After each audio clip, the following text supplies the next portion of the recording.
पवित्र शास्त्राचे वाचन करण्यापूर्वीची प्रार्थना. हे देवा, तुझा शब्द वाचत असताना मला तुझी ओळख होऊ दे. तुझे प्रेम व तुझे स्मरण रोजच्या जीवनात होण्यासाठी तू मला मदत कर.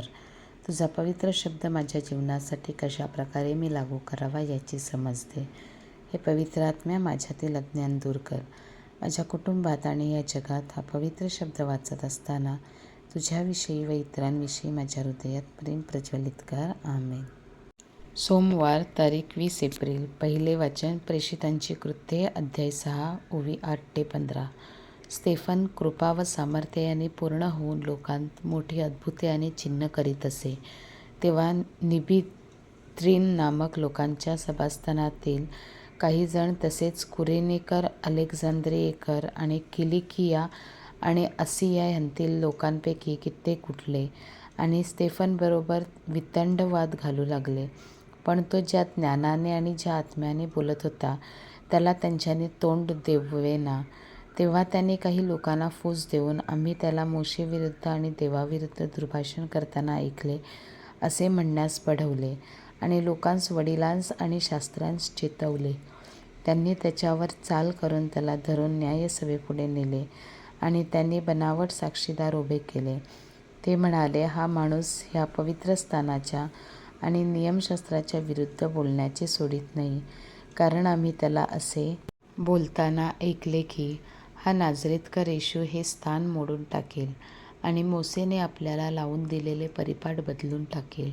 तेव्हा न्यायसभेत बसलेले सर्वजण त्याच्याकडे निरखून पाहत असता त्यांना त्याचे मुख देवदूताच्या मुखासारखे दिसले. हा प्रभूचा शब्द. देवाला धन्यवाद. प्रतिसाद स्तोत्र. ज्यांचे आचरण शुद्ध आहे ते धन्य आहे. शुभवर्तमान. योहान अध्याय 6 ओवी 22-29. जो लोकसमुदाय समुद्राच्या पलीकडे उभा होता त्याने पाहिले की ज्या लहान मचवात त्याचे शिष्य बसले होते त्याच्याशिवाय तिथे दुसरा मचवा नव्हता आणि येशू आपल्या शिष्यांबरोबर त्या मचव्यावर चढला नव्हता, तर त्याचे शिष्य मात्र निघून गेले होते. तरी जेथे प्रभूने आभार मानल्यावर त्याने भाकर खाल्ली होती त्या ठिकाणाजवळ तिबिरियाहून दुसरे लहान मचवे आले होते. तेथे येशू नाही व त्याचे शिष्यही नाहीत असे लोकसमुदायाने पाहिले. तेव्हा ते लहान मचव्यात बसून येशूचा शोध करीत कफरनहूमास आले. तेव्हा तो त्या समुद्राच्या पलीकडे भेटल्यावर ते त्याला म्हणाले, गुरुजी, येथे कधी आला? येशूने त्यांना उत्तर दिले, मी तुम्हास खचित खचित सांगतो, तुम्ही चिन्हे पाहिली म्हणून नव्हे तर भाकरी खाऊन तृप्त झाला म्हणून माझा शोध करता. नाशवंत अन्नासाठी श्रम करू नका, तर पिता जो देव ह्याने ज्याच्यावर शिक्का मारला आहे तो मनुष्याचा पुत्र तुम्हाला सार्वकालिक जीवनासाठी टिकणारे जे अन्न देईल त्यासाठी श्रम करा. ह्यावरून ते त्याला म्हणाले, देवाची कामे आमच्या हातून व्हावी म्हणून आम्ही काय करावे?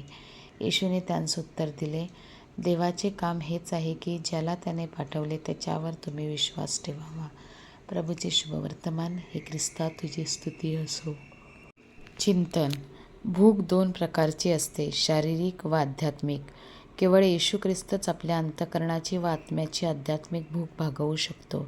सत्य, क्षमा, शांती, सुखी जीवन, न्याय व प्रीतीची भूक. परंतु त्यासाठी येशूने सांगितल्याप्रमाणे आपण त्याच्यावर विश्वास ठेवला पाहिजे व देवाची कार्ये देखील आपण संपूर्ण मनाने केली पाहिजेत. मी येशूचा शोध माझ्या शारीरिक की आध्यात्मिक भुकेसाठी घेत आहे का? फक्त येशूच माझी आध्यात्मिक भूक भागवू शकतो यावर माझा विश्वास आहे का?